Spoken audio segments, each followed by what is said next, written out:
हर हर Mahadev everyone, कैसे हो आप सब। I hope you will be all right and doing well in your life. आज मैं सुबह 5 बजे उठ गई थी और उसके बाद फिर मैंने अपना पढ़ाई स्टार्ट किया। अरे डरिए मत भाई, ये मैं ही हूँ।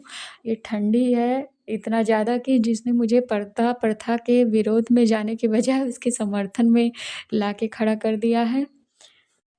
क्या किया जाए भाई साहब, ठंडी इतनी ज़्यादा है। अपने आज के इस पहले सेशन में सबसे पहले मैंने स्टार्ट किया एस्से राइटिंग, जिसका टॉपिक था पर्यावरण प्रदूषण।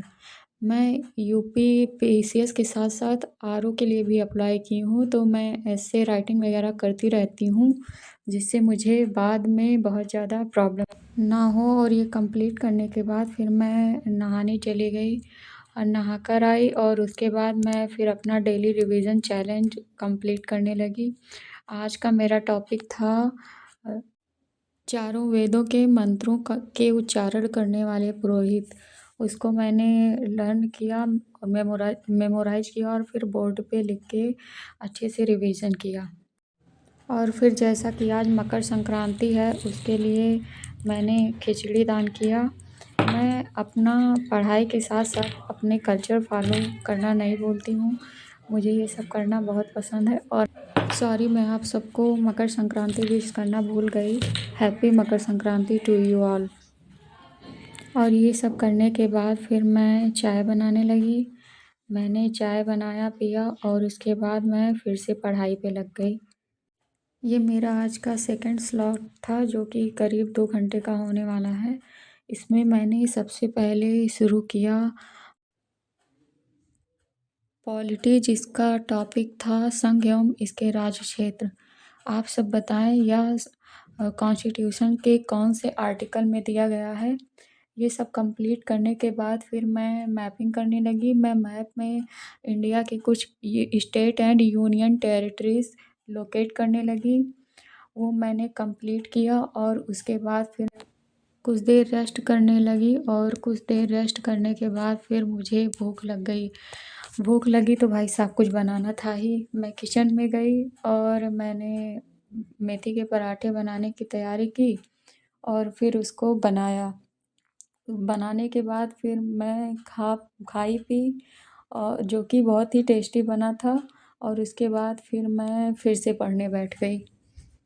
अब जो मैंने पढ़ना शुरू किया उसका टॉपिक था संविधान और राज्य व्यवस्था। अक्सर लोग संविधान और राज्य व्यवस्था में कंफ्यूज रहते हैं। संविधान होता है वो नियम कानूनों का संग्रह होता है, और राज्य व्यवस्था उस नियम को व्यवहार में लाने की प्रक्रिया होती है। ये कंप्लीट करने के बाद मैं चाय पी और फिर बाहर निकल गई। बाहर जाके मैं पानी के बतासे खाई और उसके बाद फिर कुछ सामान खरीदा और फिर घर वापस चली आई।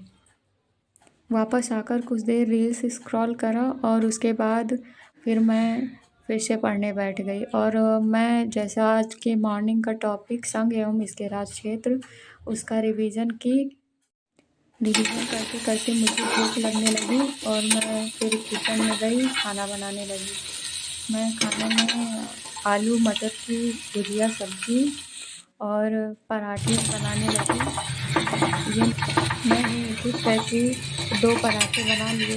अरे भाई 2 ही पराठे बनाऊंगी ना, अकेले कितना खाना है। मैंने बनाया और उसके बाद फिर मैं खाई पी खा पीकर मेरी आत्मा तृप्त हुई और मैं फिर कुछ देर रेस्ट करने लगी। कुछ देर रेस्ट करने के बाद फिर से मैंने पढ़ना शुरू किया। जो पॉलिटी मैं कृष्णा यादव सर के वीडियो से नोट्स बनाती हूँ। एक बार मैंने पॉलिटी के लक्ष्मीकांत बुक को अच्छे से पढ़ लिया है। अब ये मेरा सेकंड टाइम रिवीजन चल रहा है, जिसमें मैं इनके वीडियो से नोट्स बनाती हूँ। और ये टॉपिक कंप्लीट करने के बाद फिर से मैंने पॉलिटी का ही एक टॉपिक स्टार्ट किया, जो कि है OCI, overseas citizenship of India. इसमें मैंने एनआरआई, पीआईओ, ओसीआई के बारे में डीप स्टडी किया, अच्छे से समझा और उसका नोट्स बनाया। और उसके बाद फिर से 1-2 बार रिवीजन किया। अब मैं चलती हूँ, मिलती हूँ नेक्स्ट ब्लॉग में। Bye bye, take care everyone, good night.